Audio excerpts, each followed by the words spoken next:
Resto Geek. Et maintenant, bienvenue dans votre émission Livres et JDR, Mangeons, Donjons, Bouquinons. On change. Pas de livre. Pardon, j'ai oublié à chaque fois, désolé. Pardon, excusez-moi. Désolé le chat pour vos oreilles. Excuse, la régie vient de m'insulter, je suis navré. Une BD. Parce que le dernier tome du dernier cycle est sorti et que du coup, je voulais parler de cette BD.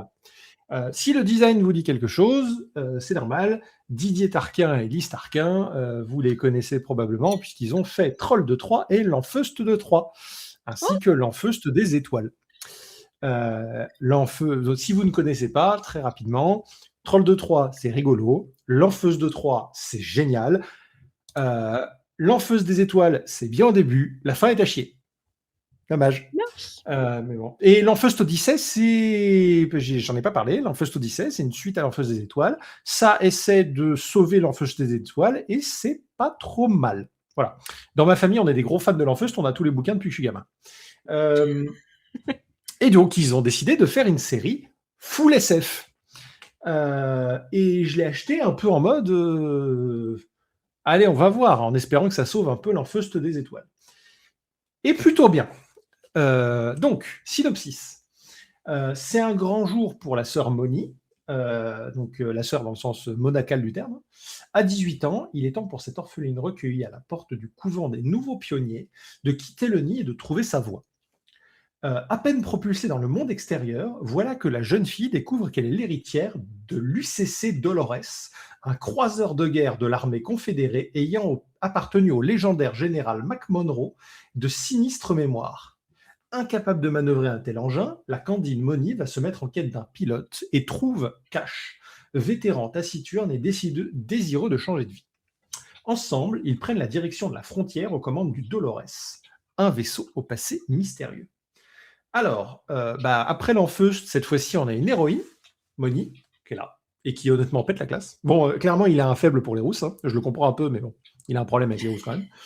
Je me demande si Lise Tarquin est rousse, en vrai. Et cette jeune femme, très naïve, se retrouve face au monde réel, ses hommes dangereux et ses horreurs. Cash et Moni, c'est un duo qui marche entre le fait que Moni est très très candide et Cash est très très brut de décoffrage. Il porte bien son nom d'ailleurs. Tous les deux sont imbés d'une aura de mystère. Ce premier tome pose les bases d'un nouvel univers de space fantasy. Très très aguicheur. On a des pirates, des armes, des vaisseaux légendaires, une force armée monacale équipée d'armures médiévales.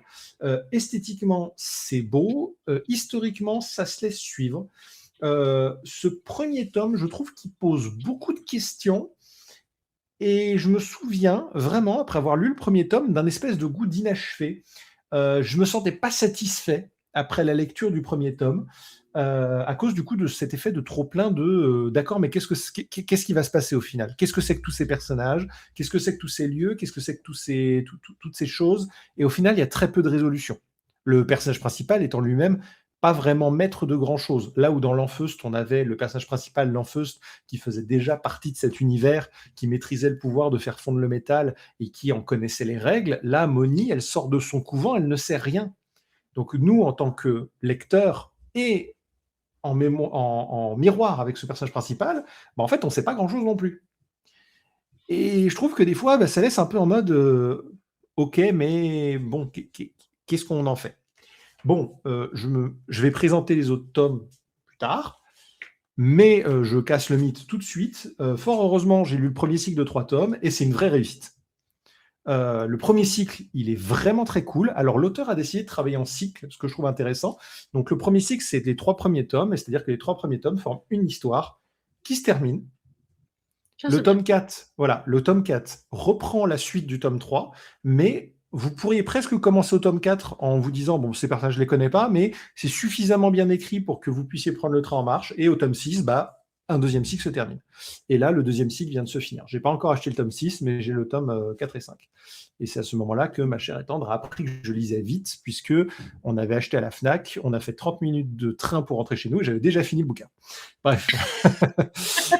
Donc, Si vous aimez, alors sachant que voilà, si vous n'avez pas aimé l'Enfeust, parce que l'auteur le décrivait lui-même comme un livre pipi, caca et dragon, vu que du coup c'était de l'humour très potache, accompagné de fantaisie épique. Là, honnêtement, l'humour potache, il est très discret. C'est beaucoup plus sérieux. L'univers, par contre, il est visuellement et fonctionnellement intéressant. Voilà, avec ce côté, il a gardé ce côté vraiment très médiéval dans l'espace, plus édulcoré que Warhammer, hein, on va pas se mentir. Je recommande si vous aimez les BD, les jolies BD et la space fantasy. Voilà.